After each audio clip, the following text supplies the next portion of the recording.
Hey everyone, welcome to our channel. In today's video, we will guide you through how to clear RAM on iPhone. So basically, clearing RAM on an iPhone can help improve device performance by freeing up memory that is being used by inactive or background processes. So in order to do that, simply tap on the settings option available on your iPhone. So now inside settings, scroll down and tap on the general option available inside there. After you tap on general, tap on the iPhone storage.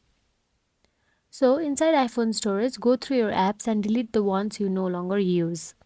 Review and delete large files such as videos and photos that you no longer need as well. After that, you can simply tap on any app you want to offload or any app that you think is unused. And after you tap on it, enable the offload app option available there. The App Store to automatically remove unused apps while keeping their data. So that is it. If you found this video helpful, please like, share and subscribe our channel, and thank you for watching.